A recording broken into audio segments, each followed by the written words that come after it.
Perkenalkan, nama saya Raditya Falevi Akbar dengan NPM 2506020260. Di sini saya akan menjelaskan apa sih yang dimaksud dengan dinamika sistem transportasi darat. Latar belakang: transportasi bukan sekedar aspek teknisi, tetapi merupakan urat nadi pemersatu bangsa Indonesia. Sistem transportasi menghubungkan simpul-simpul ekonomi dan sosial di seluruh wilayah NKRI, memungkinkan pergerakan manusia dan barang yang efisien. Pembangunan transportasi harus berlandaskan keadilan, aksesibilitas, dan integrasi nasional untuk mewujudkan kesejahteraan masyarakat. Definisi dan ruang lingkup. Transportasi adalah pemindahan manusia atau barang ke asal tujuan menggunakan sarana tertentu. Sarana transportasi mencakup mobil, bus, kereta, kapal, dan pesawat. Sistem transportasi meliputi aturan, manajemen, dan kebijakan pemerintah yang mengatur perpindahan secara terorganisasi. Sistem transportasi nasional atau yang disebut Sistemnas. Konsep tatanan transportasi nasional yang terorganisasi mencakupi darat, laut, udara, dan kereta api. Tujuan SALUT: perpindahan orang dan barang yang selamat, aman, lancar, cepat, tertib, dan teratur.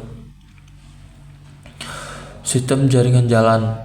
Berdasarkan UU Nomor 38 Tahun 2004, sistem jaringan jalan di Indonesia diklarifikasikan menjadi sistem primer, menghubungkan antara wilayah dan pusat kegiatan nasional. Sistem sekunder, melayani pergerakan dalam kawasan perkotaan. Klasifikasi berdasarkan fungsi. Arteri, jalan utama dengan kecepatan tinggi. Kolektor, mengumpulkan dan menyebarkan lalu lintas. Lokal, melayani angkutan setempat. Lingkungan, melayani kawasan pemukiman. Status jalan nasional, provinsi, kabupaten, atau kota dan desa. Interaksi lahan dan pergerakan, hubungan timbal balik independensi antara tata guna lahan dan sistem transportasi merupakan konsep fundamental dalam perencanaan kota.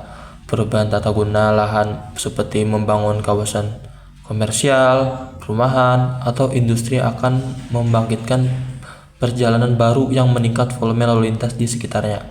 Sebaliknya, pembangunan infrastruktur jalan baru akan meningkat nilai lahan di sekitarnya dan mengubah fungsi wilayah tersebut secara signifikan.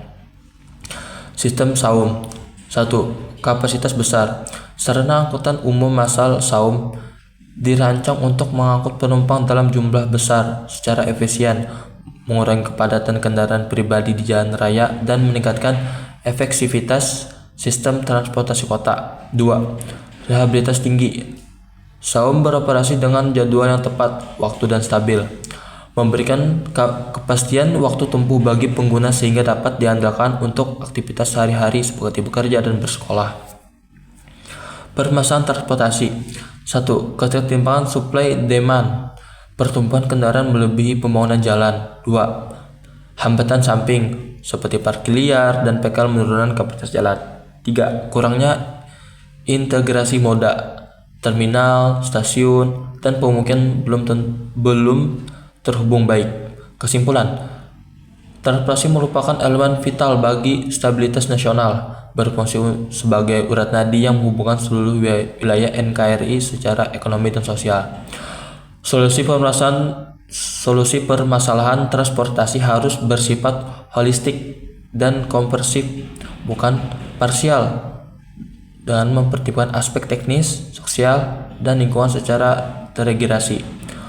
Fokus utama meliputi integrasi tata ruang dengan sistem transportasi, penguatan SAUM atau yang disebut sarana angkutan umum massal, dan modernisasi manajemen lalu lintas. Sekian dari saya, terima kasih.